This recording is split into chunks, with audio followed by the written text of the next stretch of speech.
On Saturday, 195 nations agreed to collectively cut and then eventually eliminate greenhouse gas pollution at the Paris Climate Conference. So now, of course, the real work begins for policymakers in Canada. Prime Minister Justin Trudeau has promised to meet the premiers in the next 3 months to come up with a plan for Canada to meet those targets.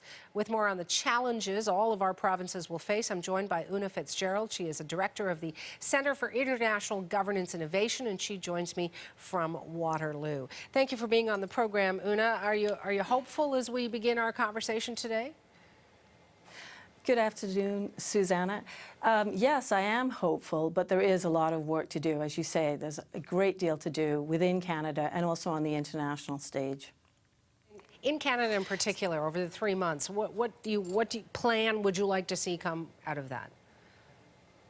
Well, all we've got from the international agreement is a general plan and a general goal of keeping the greenhouse gas emissions, reducing them and keeping the temperature below 2 degrees Celsius, above the pre-industrial levels. So now, how do we apply that in Canada? What we really need to do is have a national strategy which involves the federal government, the provinces, the territories, as well as municipalities and civil society and Indigenous people to work together to figure out what will be our national strategy. So we'll have to look at all the laws we have in place, all the policies, and we'll have to revise them, because right now we're living in a society that's really, an economy that's really based on carbon, and we're going to have to move away from that. And with all of our provinces, our territories, with the economies so different, with the resources and the use of them so different, I mean, how do you even begin to tackle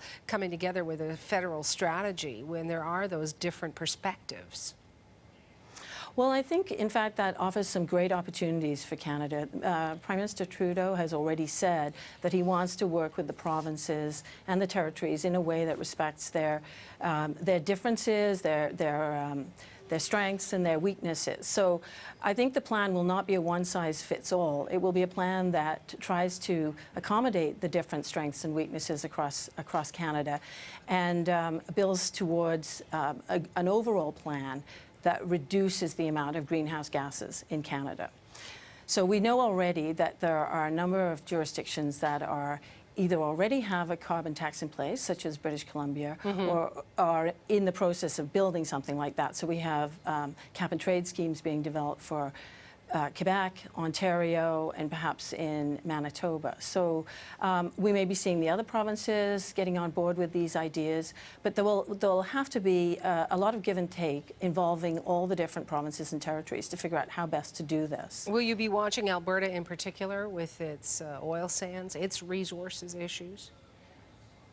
Alberta will have some serious issues to look at. We know they already have established a price for carbon, and they are interested in trying to figure out ways to continue with the oil sands but use less GHGs. They're looking at carbon sequestration.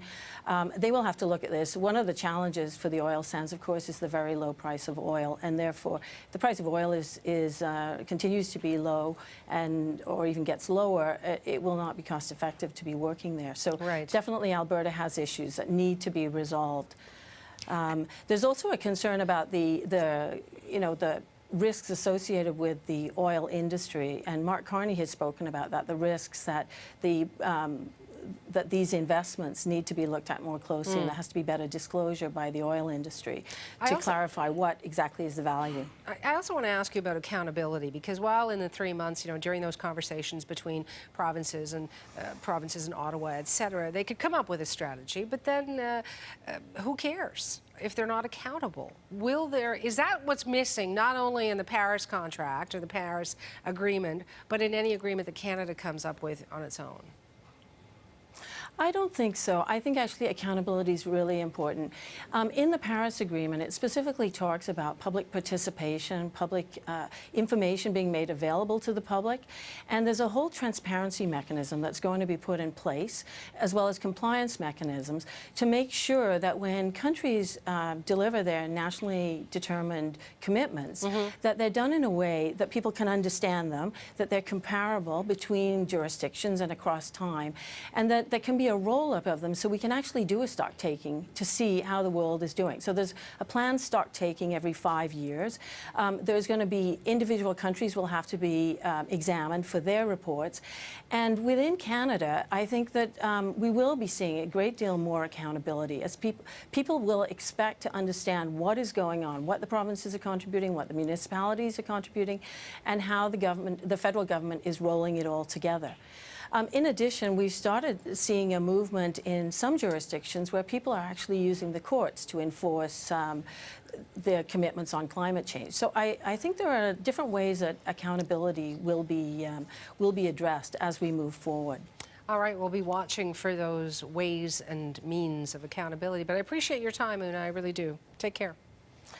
My pleasure. Thank you. Bye-bye. Bye-bye. Oonagh Fitzgerald is the director of the Centre for International Governance Innovation. She joined me from Waterloo, Ontario.